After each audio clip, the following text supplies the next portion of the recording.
Hi there mga beloved and soulmates. Welcome to Renzo Tarot Channel. Andito naman po yung lingkod para bigyan kayo isang soulful and meaningful na tarot reading dito lamang po sa inyong lagi nabangan at sinusuwebay na Renzo Tarot Channel.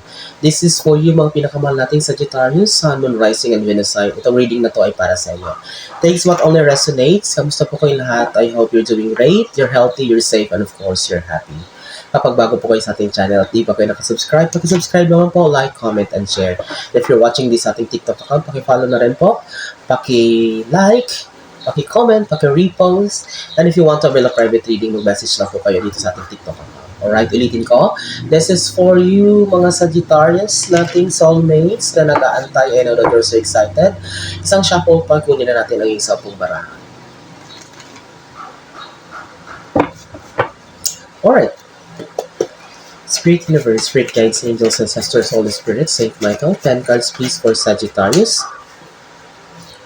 Spirit Universe, Spirit Guides, Angels, Ancestors, Holy Spirit, Saint Michael. Last 6 cards please for Sagittarius. 5 more cards, Spirit Universe, Spirit Guides, Saint Michael, Angels, Ancestors. Last 3 cards please for Sagittarius. Alright, Sagittarius, your 10 cards are now complete. Huwag na natin pang patagalin ito. Oh, Sagittarius. Ano ito pinagdadaanan mo? Napakabigat ng sitwasyon mo dito. May energy ka dito na you want to break free. I want to break free. Sabi nga sa kanta ng Beatles. Sorry. Yeah. But seriously speaking, Sagittarius with the 8 of Swords here, this is not an ordinary problem na nakikita ka rito. Napakabigat ng energy dito. Sagittarius, I know, it's been a long time na parang you're pretending okay, but you're not okay.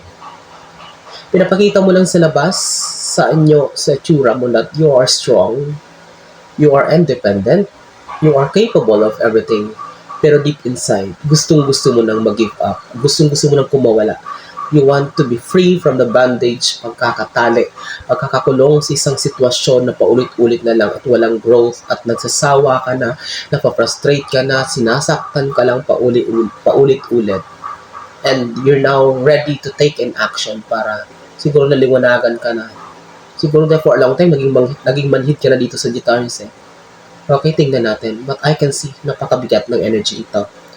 You really want to break free. King of Swords. Sagittarius, there's a person. Boss ba to? Jowa ba to? Friendship ba to na talagang nag-a-assert ng power sa'yo? Kinokontrol ka, wala kang magawa. Talagang pinapakita na under ka sa kanya. Minamanipulate ka. Kinokontrol ka, wala kang boses dito sa Sagittarius. It seems na talagang pinapaikot ka sa kamay mo. Parang kulang na sabihin niya pag-aari kita, Sagittarius. The energy of the King of Swords is someone, a person, an energy of a person that is dominating, controlling, talagang siya ang masusunod. Siya ang may boses. At ayaw kanyang makitang mag-grow, ayaw kanyang makitang masaya. Talagang gusto niya, nakakulong ka lang sa isang kahon na siya ang nagkokontrol sa'yo. You don't deserve this?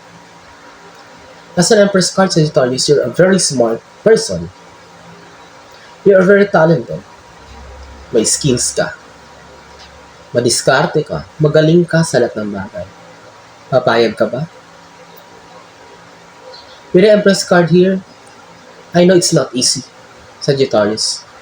But help yourself. Tulungan mo sarili mo na makaalis na dito. Kasi kung papatagalin mo ito, mawawala na yung dating Sagittarius na kilala ko. Nakilala namin lahat. Baka hindi na natin ma-recognize. Hindi ka na namin ma-recognize in the long run, Sagittarius. With the Empress card here, please, mawiin mo ang dating ikaw. Sagittarius. Cheerful, confident, masayahin, matalino, wise, and all the decisions. Please, I know, it's not the end. Hindi pa huli ang lahat. Natisod ka man, hihirapan ka man ngayon, but there's always a room for beginning, for restart. Please, Sagittarius, bawiin mo itong dati ikaw. Believe me, meron pang nag-aantay sa'yo. Hindi pa naman yan yung huling tao. Hindi pa naman yung huling trabaho. With the Two of Cups here, there will be offering. May mag-offer sa'yo in the future. Please, hindi pa huli ang lahat. Sabi nga sa kanta na David Palmer's 2 billion people in the world na makikilala mo. Why waste your time? Bakit ka matuloy na magpapagamit? Hirap na hirap ka na. Gusto mo lang lumabas, umalis. But you're still doing your best. Feeling mo, ilalaban mo pa. Now, with the Two of Cups here, Sagittarius, believe me, something greater, something big, something more beautiful ang kapalit nito. So chill, there's nothing wrong about giving up. Walang masama sa muling pagsugal or muling pag-restart as long as, nakakakita ka ng hope dito and there's a lot of things that needs to improve. So why don't you take a risk? Sagittarius, meron pa, marami pang tutulong, marami ka pang makikilala. So please, victory, success is waiting for you at the corner. Napakalaki ng potential mo, Sagittarius. Nasasayang lang yung oras mo. Na-stuck lang yung talents and potential na meron ka. It's because of that situation na hindi na nga sa'yo nakakatulong, nagpapagamit ka pa, nagpapakulong ka pa. Binibit-bit mo pa, napakabigat na nga. With the Six of Wands here, believe me. Alright? Cheer up. Lumabas ka sa comfort zone mo, lumabas ka sa sitwasyon na yan, mag-focus ka sa plans and career mo or whatever desires you want in your life. Alright? It's because the Six of Wands is here. You're going to win. Mananalo ka. You're going to be successful. Sagittarius, please. Alright? This is not the end. Hindi pa huli ang lahat for you. Before we proceed to our last five cards here in the second row, kapag di po kayo nakasubscribe at nakaresonate po kayo na gusto niyo pong ating reading bago po kayo, please do subscribe, like, comment, and share dito sa ating YouTube account. If you're watching this sa ating TikTok account, please pakifollow na rin. Mag-ingat, doble ingat po sa scammers. Hindi po ako yung unang mag-message sa inyo for you to avail a private reading. Alright? Marami na pong nabiktima. Kayo po ang mag-message sa akin kung paano mag-avail ng private reading pag-usapan po natin. Pang-anim. Sa decision-making state ka talaga. Kung mapapanood mo ito na you're looking for an answer, for a sign, kasi nahihirapan ka mag-decide kung tama na talaga, aalis ka na, i-give up mo na yan, I will tell you, yes. I know magulo ang isipan mo. Matagal na itong sumasagi sa isipan mo, ba't hindi ka makagawa-gawa ng action, Sagittarius? But please, if you love yourself, if you love your family, if you love the people that is valuing you, then help yourself na makalaya dyan. Nahihirapan ka sa desisyon? Yes, ang sagot dito. Okay, I know in God's universe, perfect timing kapag ready ka na. But please, don't let this napatagalin mo pa ito sa Sagittarius. Nahihirapan ka, nagugulan ka sa desisyon. But in the soonest time, I know that you're going to make the best decision, Sagittarius, for yourself. Grabe talaga. King of Swords, Page of Swords. Talaga itong tao na ito talagang pinagmumukha nito na wala kang power, wala kang control. Pagmumukha nito, chichika-chikahin ka nito, no? Ganito, okay naman lahat. Ilaban pa natin, no? Huwag ka munang umalis. Ayusin pa natin to. Dadagdagan pa kita ng sahod. Ipopromote pa kita. Nako, Sagittarius. There's no point na magpatuloy ka pa. Pinokontrol ka lang, minamanipulat ka lang. Kasi may nakukuha sila sa'yo, may nagagamit sila. May skills ka, meron ka na wala sila na napapakinabangan nila. That's why they are manipulating you. They are controlling you. They are asserting their power, their dominance. Para paikutin ka sa mga kamay nila. Bakit kaya puro ganito yung sitwasyon ng mga reading ko lately? Uso-uso itong mga taong mga manggagamit ngayon, mga dominante. Walang awa. Sagittarius, napakalino ng mga baraha dito. Okay? Pinokontrol ka. Pinagmumukha kang tanga. Pinagmumukha kang walang kapangyarihan, walang power, wala kang bitaw. In fact, ang mga Sagittarius magagaling. Pang-walo.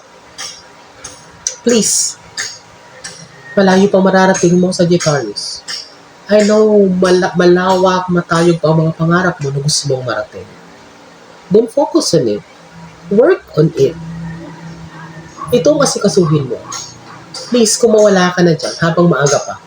Sabi nga, di ba sa kasabihan, it's like a Japanese proverb. If you took a wrong train, then bumaba ka sa pinakamalapit na istasyon. Saka ka bababa kung nasa dulo ka na ng malayo na yung napunta ng tren. Napakalaki ng potential mo, Sagittarius. Malayo pa mararating mo. Okay? So you have a lot of dreams and plans in life that you're going, na gusto mong ma-achieve or mangyari. Now, help yourself. Tulungan mo sarili mo, Sagittarius. Na umalis na dyan, makawala dyan, and then start rebuilding yourself. Muli kang bumangon, ayusin ang sarili mo. Believe me, with the 6 of Wands, victory and success is waiting for you. Ang siyamong barahan. Napakalinaw ha? Hanged Man. Sitwasyon mo talaga. Kaya kung gusto mo na makaalis, bigat na, hirap na hirap ka na. Kasi unang-una, aside from manipulation, aside from panggagamit, mga abuso, the Hanged Man, there's no sign of progress here. Wala tayong nakikitang growth dito. Hindi ka masaya kasi hindi nag-grow yung buhay mo. Pag-post, parang nakatenga ka lang. Para ka lang isang figurine na antayin mo na lang dapuan ng alikabok. Walang paggalaw, walang movement, walang growth, walang progress. Hindi to pwede sa mga Sagittarius. Alright, papayag ka ba na ganun hanggang dyan ka na lang? Kung tutusin, sabi ko, napakalaki ng potential mo. Alright, Sagittarius? Okay? With the Hanged Man here, believe me, if you help yourself to free from the situation, sabi ko, may mga tulong naman parating. From stagnancy, believe me, maaarangkada yung buhay mo. Biglang mag-accelerate. Magugulat ka, wow, meron naman palang blessings, meron pa palang iulad ang buhay ko. Dapat pala hindi ko na sinayang dito sa sitwasyon na ito na talagang akala ko dito ay okay ang lahat.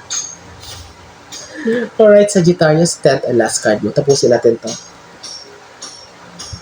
Fight for your dreams. Lumaban ka. Huwag kang pumayag na hanggang dyan ka na lang. Huwag kang pumayag na hindi ka makaalis dyan. The universe has a lot to offer for you, Sagittarius. The universe has a lot of surprises for all of us in this world, in this universe. If you want to receive that surprise, then make an action. Huwag kang papayag na hanggang dyan ka na lang. Chika-chikahin ka. Ilaban mo ang pangarap mo. Lumaban ka sa pamilya mo. Ilaban mo ang lahat ng mga gusto mo mangyari for your future. At the end, magbubunga ang lahat. All of these painful experiences that you're going through, lahat itong pinagdadaanan mo, this is not just a test, but it is also part of the factors, of the ingredients. Okay? Para in the future, you're going to build a very strong foundation. A kind of foundation that cannot be shaken because you're the kind of Sagittarius na talagang pinakita mo that you stand on your ground, you did your best, you fight for your dreams, and you show that walang sino man ang pwedeng mo control sa akin. Because I am enough myself. Sabi mo, Sagittarius, I am enough. I am worthy of success. Sabi mo nga, I am worthy of success. And I claim victory at the end. I'm wishing you all the best in life, Sagittarius. Okay? Kapag gusto mo mapanood ito, nagahingi ka ng sign, sana mapanood mo ito. I'm praying and hoping na marami na sa sign na Sagittarius ang makapanood itong rating natin ngayon. Thank you so much, mga pinakamahal kong soulmates, sa inyong walang sawang tiwala, suporta, laging panonood at pag-aabang hanggang sa susunod nating pagkikita. Mag-ingat kayo lagi. God bless us all.